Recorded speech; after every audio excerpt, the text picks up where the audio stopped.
Greetings, ladies and gentlefish. This is kind of an additional video, if you will, just to give you a little bit of news regarding how some of the upcoming things in the game, and by the game, I don't mean the game that you all just lost, I mean World of Tanks, for instance. In fact, that's exactly what I mean. I'm also going to talk to you a little bit about what's happening, or more to the point, perhaps what's not happening, with regard to the YouTube channel over the next few weeks because of changing situations for myself and Loki. Don't worry, we're not disappearing off into the dirty mists of the middle of nowhere. Well, actually we are, but we'll get to that a little bit later. So, to kick things off, start off with news, game-related news, just to say if any of you want to go and find out information yourself, or wonder where it is that people tend to pick up this info for, I have 3 pieces of advice for you. 1, check out your World of Tanks forum for your particular area. So I'm on the European server. This is the homepage to the European forum. If you're North American, there'll be one for the North American server. If you're Southeast Asian, there'll be one for the Southeast Asian server. Whatever. Go and check that out, and that will have a whole bunch of updates, including official news from the developers, speculation from players, comments and speculation from people who are part of the community but have reason to know more than most of us do, etc, etc, etc. So that's the first bit of advice I would give you. Leading on from that, the second bit of advice is to go and check out a blog called For the Record. So this is maintained by one of the European community who goes by the name of Silent Stalker. He maintains it, but there's a lot of different contributors to the to this particular website. And it's things, sometimes it's game-related information that it comes out with, and sometimes it's kind of some historical fluff, some background. Or if you want to know about the plans to try and, for example, introduce a purely Swedish tech tree into the game, which there are, there's work, or there's a lot of community driven work for, then that often appears on here as well. It's a very interesting blog to read, including, for instance, if you're trying to get games running on Linux, there's Linux for you up here. There's a whole bunch of different stuff you can find on here. So I do recommend checking out this particular chap's blog. It's very good, and he's very thorough, and he seems to have a number of inside sources. Certainly at Wargaming, I don't know about I don't know about other games, but certainly Wargaming, he seems to have quite some fingers in quite a few pies.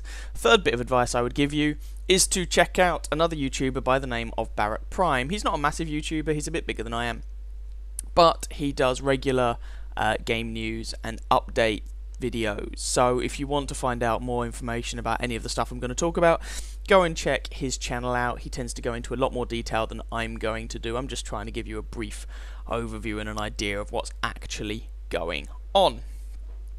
So what is actually going on? Well, first things first, Wargaming are going to introduce tier 10 premiums, which is, imagine how expensive they're going to be. If you go to the gift shop and pick up a tier 8 premium tank, you're looking at something of the order of 30–40 euros. Tier 10 premiums are going to be about 50 euros. However, at about the same time, they're introducing personal missions. So, sorry about that. Here, for example, is one of the tier 10 premiums that looks like they're going to be bringing out. This is the Object 260 Soviet tier 10 heavy tank, and it's basically what happens when you take an IS-4 and IS-7 and leave them in a room with too much alcohol and some chocolate for a while, and you get this as a result. It's kind of a crossbreed between the two. But they're introducing personal missions. What that means is that there will be, what it looks like at the moment, they are missions that are different from player to player. So no two people will have exactly the same mission criteria. And when I say criteria, what sort of things are we talking about? Well, it's not going to be the kind of grindy style missions that you tend to find for a lot of vehicles. It looks like they're going to be achievements for doing something particularly extraordinary in a single battle a lot of the time. So, picking up a stupid amount of spotting damage in a particular battle, for instance. It looks like at any particular stage of this, you will have one mission for each tank type in the game. One for light tanks, one for medium, one for heavy, one for TDs, one for artillery. And in order to get the reward tank, So each of these stages of missions is going to have a reward tank associated with it. In order to get the reward tank, you have to complete 4 out of 5 of these missions. So that means, for instance, if you really despise artillery and everything it stands for, you do not actually have to play the artillery mission, you can do the other 4. So as I say, what sort of things are you talking about? Well, the light tank missions seem to be rack up a ridiculous amount of spotting damage. The medium tank missions that I've seen include, for example, getting tank destroyer kills. The SPG missions seem to be inflicting an awful lot of damage, and so on and so forth. So what happens is you have these 5 missions, you complete 4 of the 5, and you get rewarded initially with looks like about a tier 5, a new tier 5 premium tank. It looks like the first one's going to be another variant of the Stug. You then get another batch of 5 missions, as far as I can tell, but they're harder now, and the reward will now be a higher tier premium tank, again, probably a new one.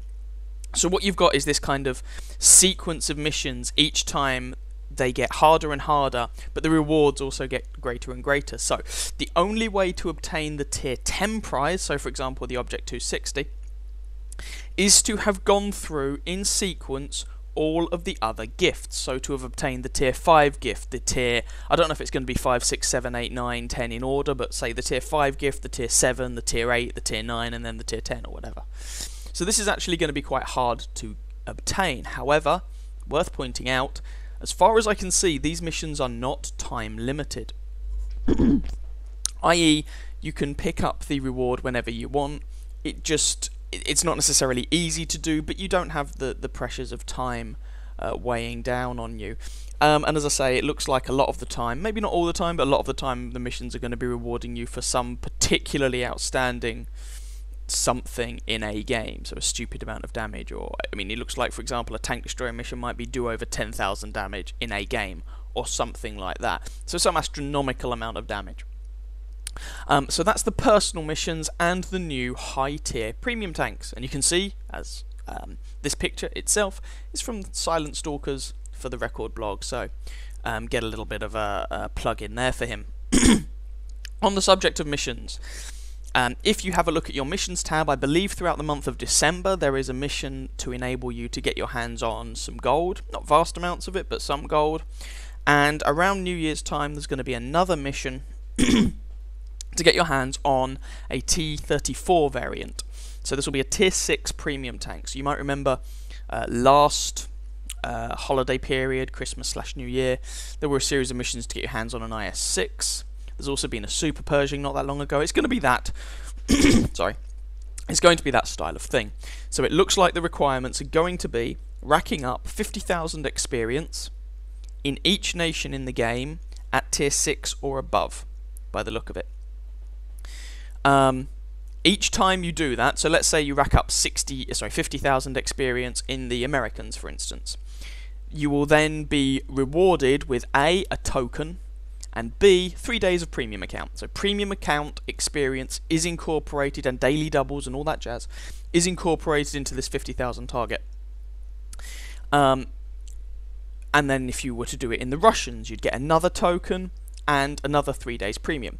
So if you do it for every nation in the game, of which there are currently 7, you get 21 days of premium account and 7 tokens. Once you have those 7 tokens, you are then able to get your hands on the reward, which is only a tier 6 premium in this case. However, comparing that to previous similar missions, the IS-6 required you to get 100,000 experience for each nation, and that included the Japanese, who at the beginning of the mission had not been brought out, so you actually had to grind your way up to tier 6 in the Japanese line before you could even start attempting it for them. And then once you'd done that, the mission was at tier 6 only, so this mission is easier than the IS-6. The Super Pershing was 75,000 experience for each nation. It was tiers 4 to 8. But one caveat I should bring in here, those 2 previous missions ran for a month. It looks like this one will be running for 2 to 3 weeks. Now, I think you'll be able to get most of it just by doing daily doubles, because bearing in mind this is going to be over the New Year's period, there's going to be a load of ×3s, ×5 for your first win of the day, experience that is, and all that jazz. And, you know, this mission gives you premium account as you go, so you will have a bunch of bonuses to try and rack up that experience more quickly. So the real the real barrier is probably going to be, do you have an expansive garage with a tank from every nation, like I do, or do you not? If you do, you have a chance of doing this mission. If you don't, you're going to struggle. Now, personally, I'm not sure if I'm going to have time to do either the December mission or the New Year's mission, for reasons that I'll get onto later. Also, Christmas. It looks like the Christmas gift tank is going to be a little Panzer, little German tank. Panzer 1 or Panzer 2 variant, I can't remember off the top of my head. Basically another low tier tank with an autocannon. Nothing particularly exciting, but it's nice when you get free things, so let's not complain too much. Before I move on to the main section of this bit of the video, I guess, well, no, actually, hang on. Yeah, let's get on to that. We can't really talk about updates in this game at the moment without talking about what's happening to the Brits. So, in a previous video, I mentioned that the British Tier 10 medium tank, the FV4202, was being replaced. It was being replaced with a Centurion, at Tier 10 basically, another Centurion. And for those of you who already owned the FV4202, there was the chance that you might be able to pick it up as a premium tank, because it was basically, the FV4202 was being removed from the game at Tier 10, reworked, and reintroduced to the game as a Tier 8 premium tank. Why were they doing that? Well, I mean, the reason they claimed was for historical reasons. Having actually measured the armour of the FV4202 at the Bovington Tank Museum, it is much thinner than the values in the game. And the machine never mounted the Royal Ordnance L7 105mm gun. It actually mounted a 20-pounder, but a 20-pounder gun, for those that don't know, you can rebore that, and that's basically an L7, Royal Ordnance 105. So, I mean, the two guns fit in the same mountings and would fit on the same machines, but looks like they were going to remove that. Now, it looks like that's been put back somewhat, because by the look of it, in one of the upcoming patches, they're talking about releasing a HD model for the FV4202, and why would you bother doing that if you had the Tier 10 Centurion just round the corner? But there we go. So it looks like the FV4202 is going to be some way off. When it does eventually turn up, or when it does eventually get moved down to Tier 8, it looks like those of you who already owned the FV4202 are going to have access to a mission. If you complete the mission, it'll probably be a personal mission, as they're trying to introduce those. If you complete the mission, you get an FV4202 Tier 8 premium tank. You will also already have the Centurion, the Tier 10 Centurion. You'll get that added to your garage. Your crew from your FV4202 will transfer straight across. Your camo will go straight across. All that bejesus. Why have they delayed it? Well, I reckon, just having had a look at the forums, I think they're struggling to make the Centurion Action 10, which is supposed to be the Tier 10 Centurion, I think they're struggling to make that a viable Tier 10. Having looked at it, I mean, it looks like it's still going to be slow and ponderous. The turret armour might be a bit better than the FV4202, but it's a mantletless turret, this Action 10 turret, and so I think they're really struggling to make that turret viable and to make the whole tank as a general package a viable addition to Tier 10. That's my take anyway. Other news, still talking about the British, the Firefly line. Now, a lot of people have been very excited about this. A new tech line, and people refer to it as the Firefly line because that's perhaps the most famous machine in the line, but it's also going to be the Lend-Lease line. It's basically going to be a bunch of American tanks that were sold to the British under the Lend-Lease program, up to about Tier 5. Tier 6, you're going to have the Sherman Firefly. Tier 7 and above, and a couple of low tiers, you're going to have indigenous British tank destroyer designs. So let's go through a few of these.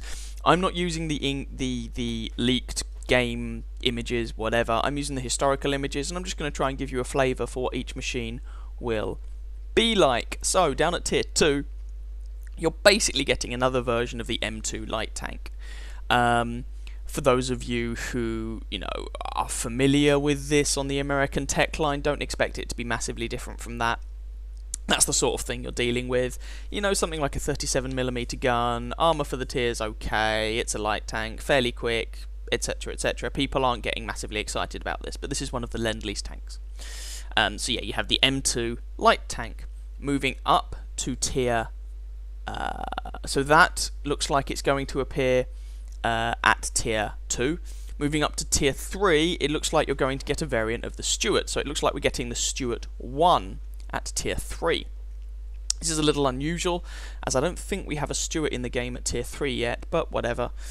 And it looks like there's going to be a tier 4 Stuart perhaps as well. And the tier 4 one's probably going to be very similar to the American or Chinese machine by the same name. You know, you're probably looking at something like a 37, 47mm gun, depending on how exactly they set it up. You know, reasonably mobile. It'd probably get light tank matchmaking, so you're probably looking, as in sort of scout matchmaking, sorry, so it'll probably be able to get into tier 7 games, but the tier 3 one will probably only see tier 5 games at worst.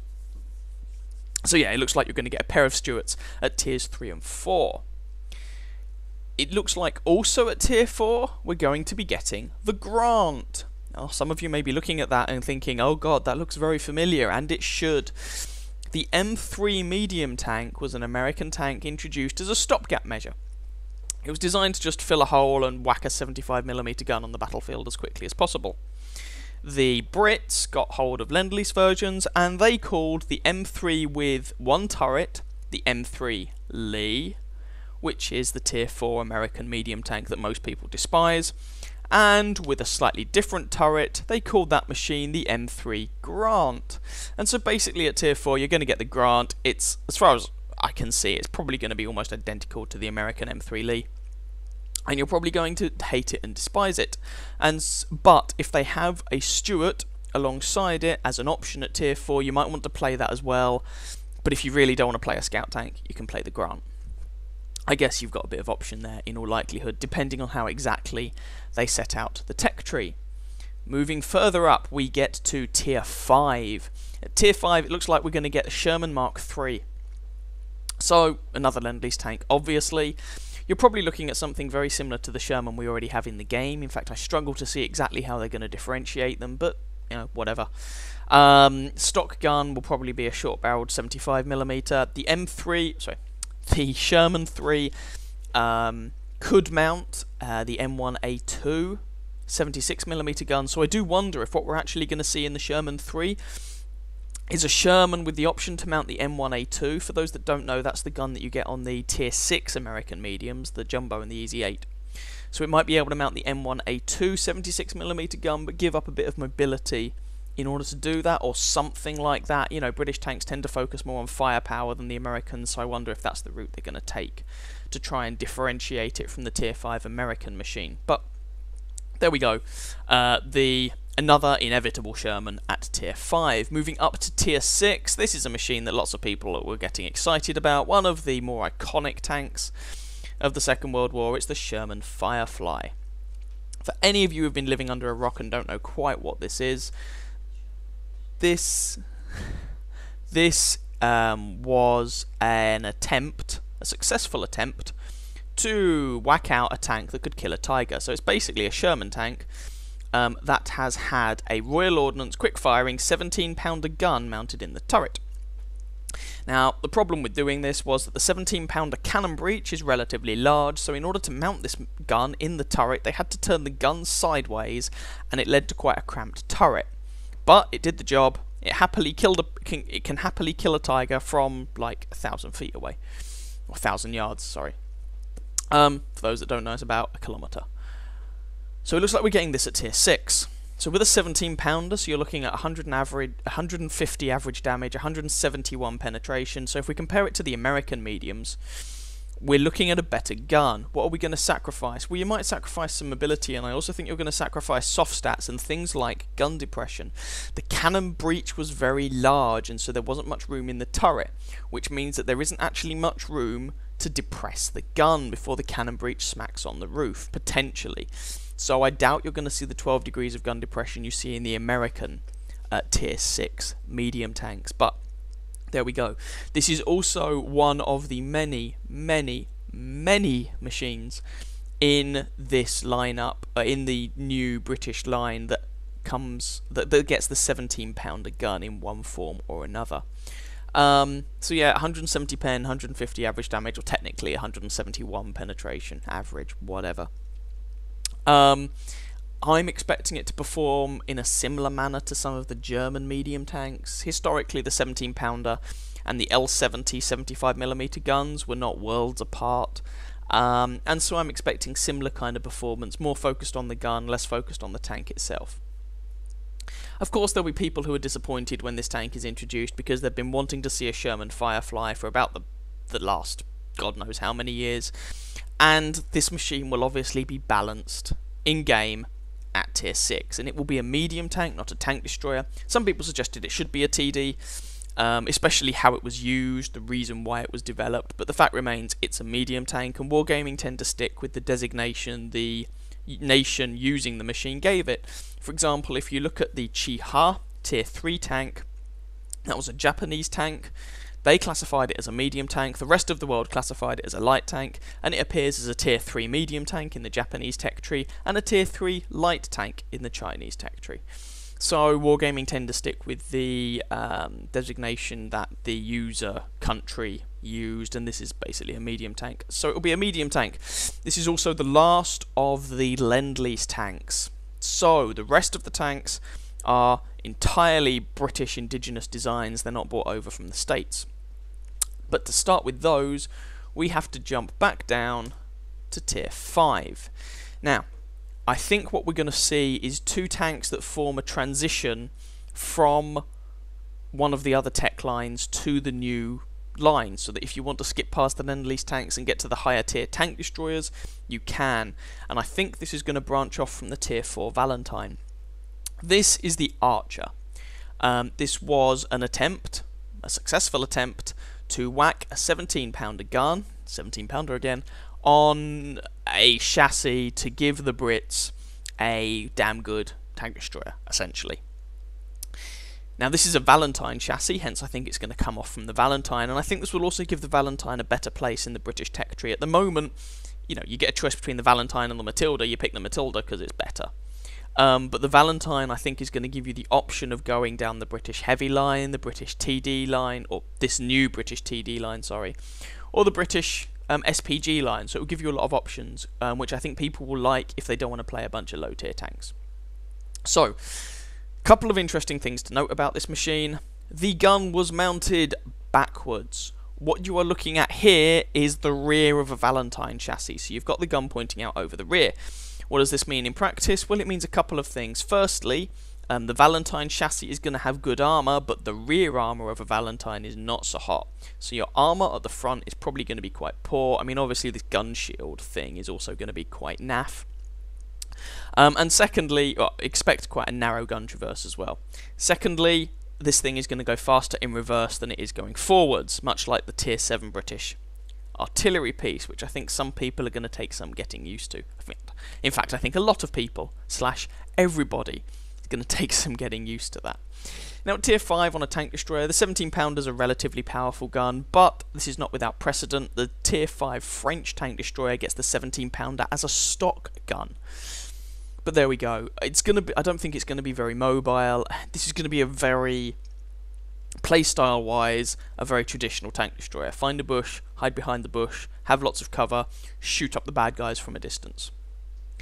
But with the good penetration on the gun, it's going to remain competitive in tier 7 games, which is good because this 17-pounder crops up all over this tech tree. So I think this is going to lead off from the Valentine at tier 4 and will lead on to the Achilles. So we are, I said earlier on, the rest of the designs are indigenous British designs. That's a lie. I'd forgotten about this thing. What is this? This is an American M10 Wolverine that the British upgunned with a 17-pounder gun.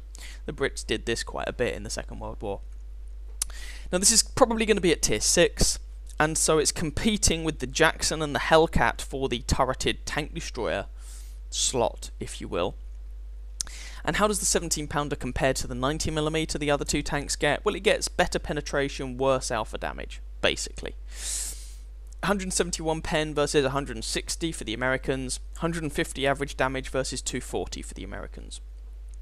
What I'm expecting to see is that you might get better soft stats on this gun, on this tank. I don't know, that kind of remains to be seen. It doesn't look like it's going to be a terrible machine. Although I must admit, I'm not massively excited about it. The thing is, at tier 6, I think you're going to have this, the Achilles, and I think you're going to have the Sherman Firefly on just the Lend-Lease line.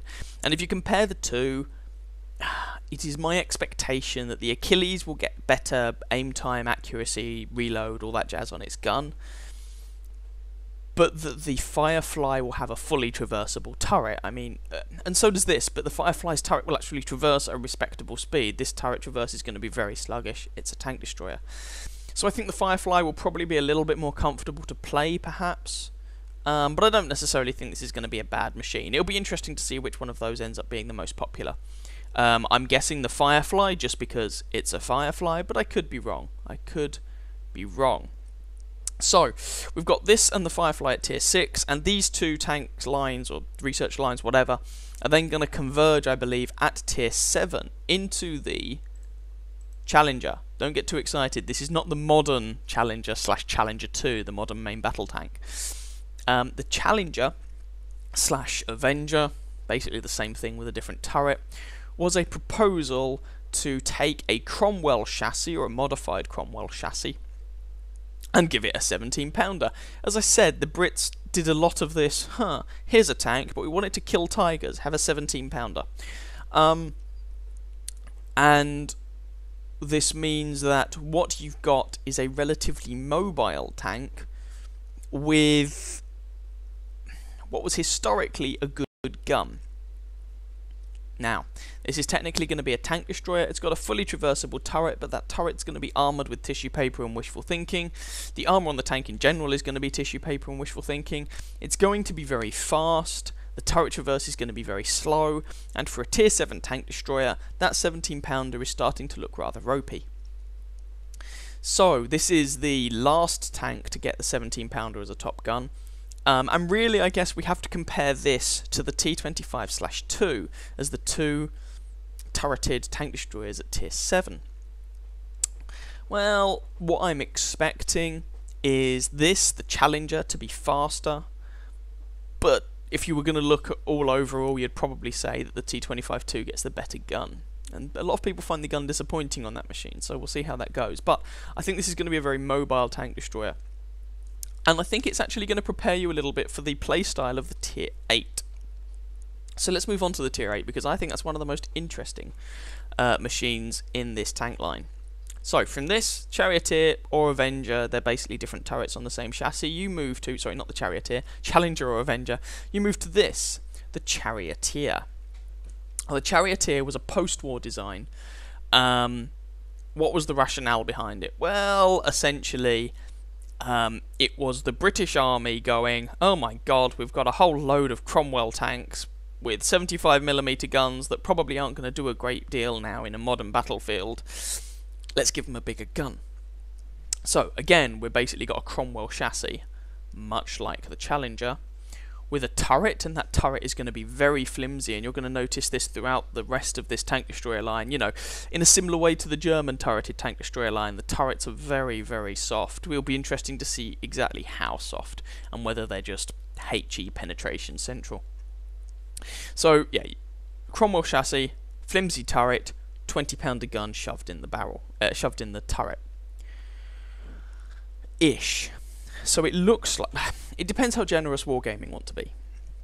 They could make you start off with the 17-pounder gun and turn this into a horrible, horrible grind. 17-pounder gun, 20-pounder A barrel, 20-pounder B barrel. You know, that's going to be a lot of XP. And then, by the look of it, as the top gun, this tank is going to get the Royal Ordnance L7A1 105mm gun. Yeah, tier 10 gun. So, what you've got is a very mobile machine with terrible armor, a good gun that will probably have subpar DPM, but excellent accuracy, penetration, good alpha damage, probably a low ammo count. From what I've seen, the 20-pounders are going to carry 35 rounds of ammunition, so I would expect the 105 to be carrying between 20 and 30 rounds of ammo, so there's a very real chance you're going to run out of ammo, It's basically a tier 6, sorry, a tier 8 Hellcat, as far as I can see. And that's going to make it a very interesting choice. I think this, if Wargaming are not very careful, has the potential to be easily the most overpowered tank on this line. I think it's the most interesting tank on this line, and it's the one that I'm actually the most excited about. Yeah, it will be... I'm very interested to see how they actually balance this tank. Now, what are they going to do with this 105mm gun? Well, I think they're... Well, no, let's backstep a sec. I said they might start you off with the 17-pounder. If they're feeling more generous, they might give you the 20-pounder A barrel as the stock gun. If they do that, you're going to have to research the B barrel, and the B barrel on most tanks in the British tech line tends to be around 40k XP. And then research the 105. You're probably looking at about another 60k XP.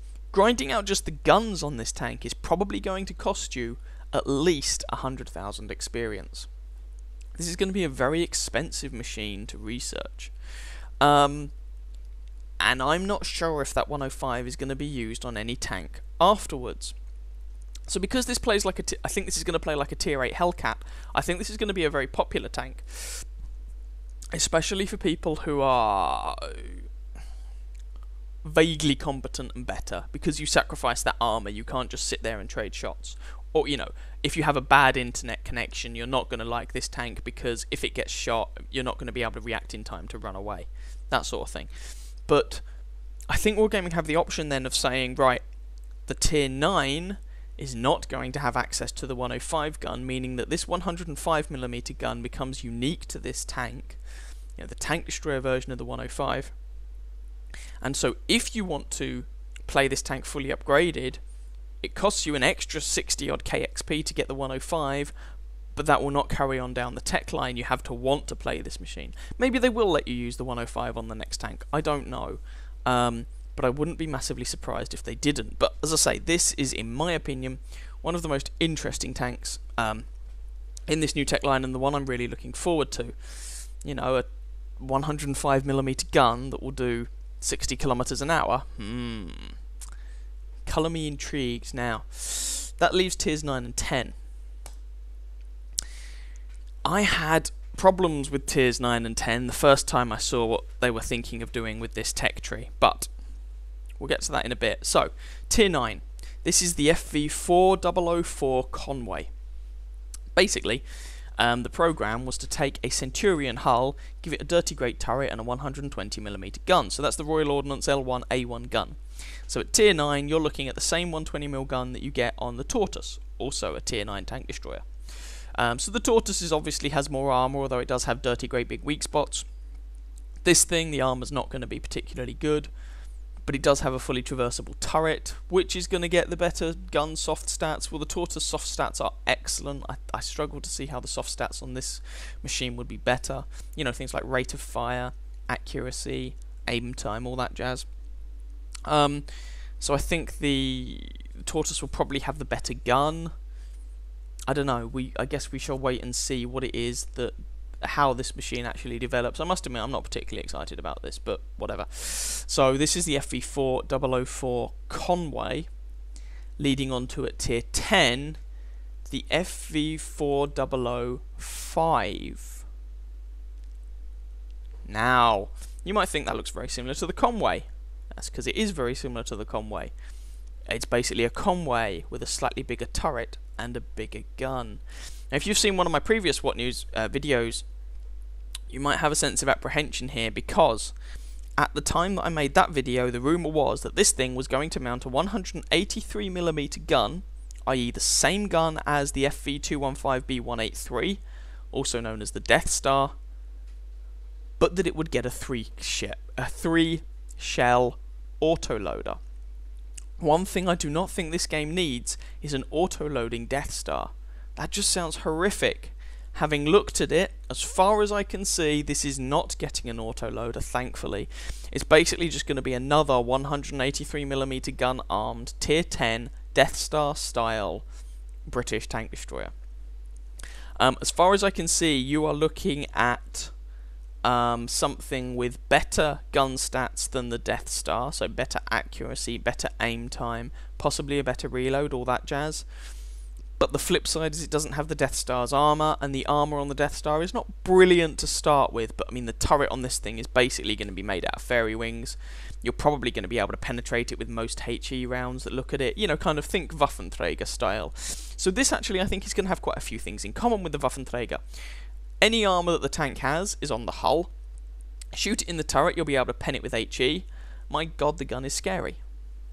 That's what you're looking at. Another 12 shell gun in a 183mm gun. People are going to be spamming premium ammunition with it, blah blah blah blah blah, you know the drill. So that looks like the tier 10. So as far as I'm aware, they are all the new British tanks that are coming probably in patch 8.5. But I guess we shall wait and see. So that's the WoT news section.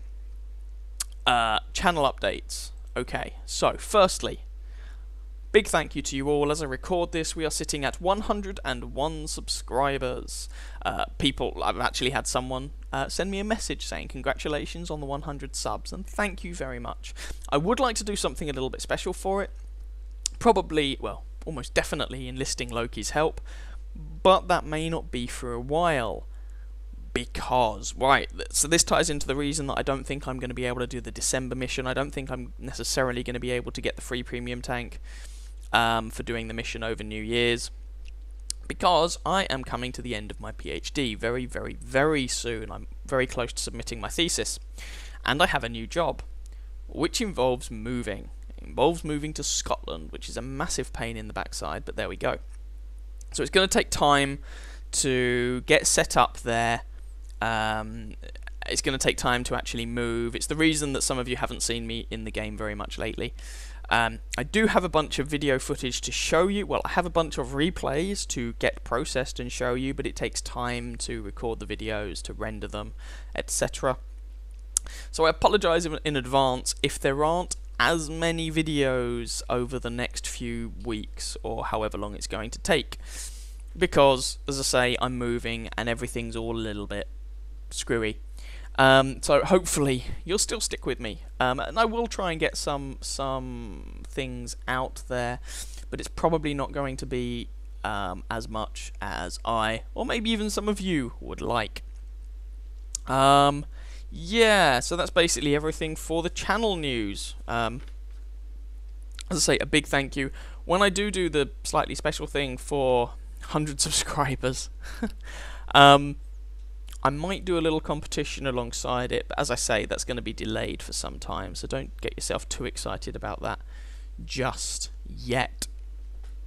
So, there we go. I know I rambled on an awful lot in that video.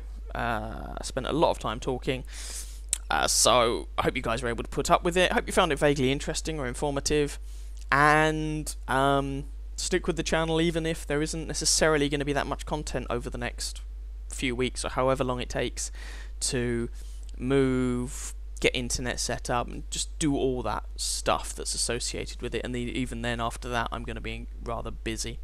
So yeah, I wish you guys very happy hunting on that battlefield. Have fun playing whatever it is you're playing.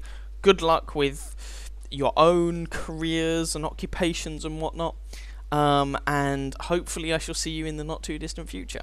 Ciao, ciao.